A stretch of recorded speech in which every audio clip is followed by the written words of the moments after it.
ಇನ್ನು ರಾಜ್ಯದಲ್ಲಿ ಕೋವಿಡ್ ಮತ್ತೆ ಕ್ರಮೇಣವಾಗಿ ನಂಬರ್ ಜಾಸ್ತಿ ಆಗೋದಕ್ಕೆ ಶುರುವಾಗ್ತಾ ಇದೆ.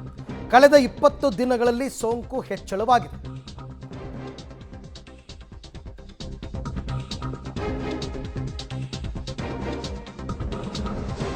ಮತ್ತೆ ಏನಾದರೂ ಕೊರೋನಾ ಹೆಮ್ಮಾರಿ ಜೋರಾಗುತ್ತಾ ಅಂತಕ್ಕಂಥ ಆತಂಕ. ಕಳೆದ 20 ದಿವಸಗಳಲ್ಲಿ ಸೋಂಕು ಹೆಚ್ಚಳವಾಗಿದೆ. ರಾಜ್ಯದಲ್ಲಿ 35ಕ್ಕೆ ಏರಿಕೆಯಾಗಿದೆ ಕೋವಿಡ್ ಪ್ರಕರಣ. ಅದರಲ್ಲೂ ಬೆಂಗಳೂರಿನಲ್ಲೇ ಹೆಚ್ಚು ಆಕ್ಟಿವ್ ಪ್ರಕರಣ ದಾಖಲಾಗಿದೆ. ಆ್ಯಸ್ ಯೂಶುವಲ್ ಹಿಂದಿನ ಎಲ್ಲ ಕೇಸ್ಗಳ ಇದರಲ್ಲೂ ಇದೇ ವೇರಿಯಂಟ್ಗಳಲ್ಲೂ ಹೀಗೆ ಆಗಿತ್ತು. ಈಗ ಬೆಂಗಳೂರಿನಲ್ಲೇ 32 ಕೇಸ್ ಇದೆಯಂತೆ 35ರಲ್ಲಿ. ಮುಂಜಾಗ್ರತಾ ಕ್ರಮ ವಹಿಸೋದಕ್ಕೆ ಆರೋಗ್ಯ ಇಲಾಖೆ ಸಲಹೆ ಸೂಚನೆ ಕೊಟ್ಟಿದೆ. ಅಂದರೆ ನೀವು ಸಭೆ ಸಮಾರಂಭಗಳಿಗೆ ಹೋದರೆ, ಜನಸಂದಣಿ ಪ್ರದೇಶಗಳಿಗೆ ಹೋದರೆ ಮಾಸ್ಕನ್ನು ಹಾಕ್ಕೊಳ್ಳಿ, ನಿಮ್ಮ ಎಚ್ಚರಿಕೆಯಲ್ಲಿ ನೀವಿರಿ. ತುಂಬ ಗಾಬರಿ ಪಡುವಂತಹ ಅವಶ್ಯಕತೆ ಇಲ್ಲ, ಭಯ ಪಡುವಂತಹ ಅವಶ್ಯಕತೆ ಇಲ್ಲ. ಯಾಕೆಂದರೆ ಇದು ಸೀಸನಲ್ ಟೈಮ್, ಅಂದರೆ ಈ ಮಳೆಗಾಲದ ಆರಂಭದ ದಿನಗಳಲ್ಲಿ ಹೆಚ್ಚೆಚ್ಚು ಕಾಣಿಸ್ಕೊಳ್ಳುತ್ತೆ. ಗರ್ಭಿಣಿಯರು, ಮಕ್ಕಳು, ಕೋಮಾರ್ಬಿಡ್ ರೋಗಿಗಳು ಮಾಸ್ಕನ್ನು ಧರಿಸಿ. ಬೇರೆ ಬೇರೆ ರಾಜ್ಯಗಳಲ್ಲಿ ಇದಕ್ಕಿಂತ ಗೈಡ್ಲೈನ್ಸ್ನ ಹೊರಡಿಸಿದ್ದಾರೆ. ನಮ್ಮಲ್ಲೇ ಇನ್ನೂ ಅಧಿಕೃತವಾಗಿ ಮಾಡಿಲ್ಲ. ಎಚ್ಚರಿಕೆಯಿಂದಿರಿ ಅಂತ ಹೇಳ್ತಾ ಇದ್ದಾರೆ.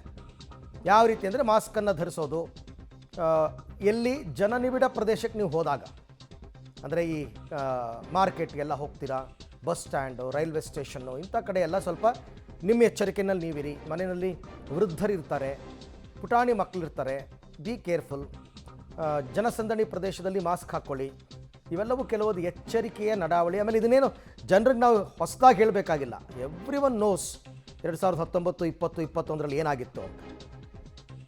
ಈ ಬಗ್ಗೆ ಮತ್ತಷ್ಟು ಮಾಹಿತಿ ನನ್ನ ಕೊಲೀಗ್ ರಾಘು ಅವರಿಂದ ಪಡ್ಕೊಳ್ಳೋಣ. ರಾಘು, ಈಗ ಸರ್ಕಾರದ ವತಿಯಿಂದ ಅಧಿಕೃತವಾಗಿ ಮಾರ್ಗಸೂಚಿ ಅಂತ ಏನು ಹೊರಡಿಸಿಲ್ಲ, ಆ ಥರ ಆಗುವ ಸಾಧ್ಯತೆ ಇದೆಯಾ ಅಂತ. ಮತ್ತೊಂದು ಕಡೆ ಈಗ 32 ಕೇಸ್ ಬೆಂಗಳೂರಿನಲ್ಲಿ ಏನಿದೆ, ಇವರ ಆರೋಗ್ಯ ಸ್ಥಿತಿ ಹೆಂಗಿದೆ? ತುಂಬ ವಿಪರೀತಕ್ಕೆ ಹೋಗ್ತಾ ಇದೆಯಾ ಅಥವಾ ಸೌಮ್ಯ ಗುಣಲಕ್ಷಣ ಇದೆಯಾ, ಹೇಗೆ ಅಂತ?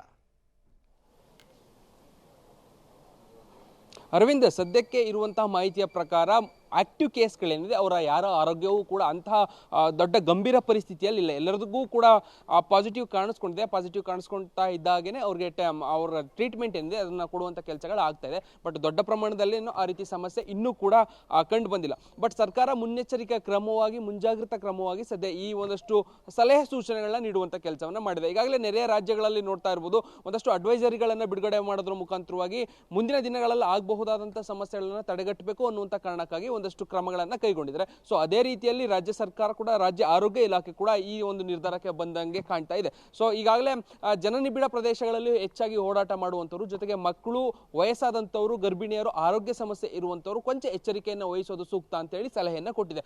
ಕಾರಣ ಇಷ್ಟೇ, ಮಳೆಗಾಲ ಆರಂಭ ಆಗ್ತದೆ. ಮಳೆಗಾಲ ಆರಂಭ ಆಗ್ತಾ ಇದ್ದಾಗನೇ ಪ್ರತಿ ವರ್ಷವೂ ಸಾಮಾನ್ಯವಾಗಿ ಕೋವಿಡ್ ಇದೇ ರೀತಿಯಲ್ಲಿ ಕಾಣಿಸ್ಕೊಳ್ತೆ. ಈ ಬಾರಿಯೂ ಕೂಡ ಅಂಥದ್ದೇ ಪರಿಸ್ಥಿತಿ ಇರುವಂಥ ಕಾರಣಕ್ಕಾಗಿ, ಜೊತೆಗೆ ಸ್ವಲ್ಪ ಈ ಬಾರಿ ಮಳೆ ಇನ್ನೂ ಹೆಚ್ಚಾಗ್ಬೋದು ಅನ್ನುವಂಥ ಕಾರಣಕ್ಕಾಗಿ, ಒಂದಷ್ಟು ಆ ಸೂಚನೆಗಳು ಇರುವಂಥ ಕಾರಣಕ್ಕಾಗಿ ಸರ್ಕಾರ, ಆರೋಗ್ಯ ಇಲಾಖೆ ಈ ಒಂದು ನಿರ್ಧಾರಕ್ಕೆ ಬಂದ ಹಾಗೆ ಕಾಣ್ತಿದೆ. ಸೊ ಅದೇ ನಿಟ್ಟಿನಲ್ಲಿ ಈಗಾಗಲೇ ಎಲ್ಲರಿಗೂ ಕೂಡ ಒಂದಷ್ಟು ಸೂಚನೆಗಳನ್ನು ಕೊಟ್ಟು, ಸಲಹೆಗಳನ್ನು ಕೊಟ್ಟು ಎಚ್ಚರಿಕೆಯನ್ನು ವಹಿಸಬೇಕು, ಯಾರು ಕೂಡ ಮೈ ಮರಿಬಾರ್ದು ಅನ್ನುವಂಥ ಒಂದಷ್ಟು ಆದೇಶಗಳನ್ನ ಹೊರಡಿಸಿದೆ. ಅಂದರೆ ಗಾಬರಿ ಆಗೋದು ಬೇಡ, ಹಾಗಂತ ಹೇಳಿ ನಾವು ನೆಗ್ಲೆಕ್ಟ್ ಮಾಡೋದು ಬೇಡ. ನಮ್ಮ ಎಚ್ಚರಿಕೆಯಲ್ಲಿ ನಾವು ಇದ್ರೆ ಇದನ್ನು ತಡೆಗಟ್ಟುವಂಥದ್ದು ಬಹಳ ಈಸಿ ಆಗುತ್ತೆ, ಬಹಳ ಸರಳವಾಗುತ್ತೆ ಅನ್ನುವಂಥ ಕಾರಣಕ್ಕಾಗಿ ಸದ್ಯ ಸರ್ಕಾರ, ಆರೋಗ್ಯ ಇಲಾಖೆ ಈ ರೀತಿಯಾದಂತಹ ಒಂದಷ್ಟು ಸೂಚನೆಗಳನ್ನ ನೀಡಿರುವಂಥದ್ದು. ಜನ ಕೂಡ ಇದನ್ನ ಪಾಲನೆ ಮಾಡಿದ್ರೆ ಅದನ್ನು ತಡೆಗಟ್ಟುವಂಥ ನಿಟ್ಟಿನಲ್ಲಿ ಮುಂದಿನ ದಿನಗಳಲ್ಲಿ ಯಾವುದೇ ಸಮಸ್ಯೆ ಆಗದ ರೀತಿಯಲ್ಲಿ ಕ್ರಮಗಳನ್ನು ಕೈಗೊಳ್ಳೋದಕ್ಕೆ ಸರ್ಕಾರಕ್ಕೂ ಜೊತೆಗೆ ಜನರಿಗೂ ಕೂಡ ಸಾಧ್ಯತೆ ಇದೆ, ಅವಕಾಶ ಸಿಗುತ್ತೆ. Arvind. Okay Raghu, thank you ತಮ್ಮೆಲ್ಲ ಮಾಹಿತಿಗಾಗಿ, ಧನ್ಯವಾದ. ಸೊ ಒಟ್ಟಾರೆ ನಿಮ್ಮ ಎಚ್ಚರಿಕೆಯಲ್ಲಿ ನೀವಿರಿ ಅಷ್ಟೇ, ವೆರಿ ಸಿಂಪಲ್.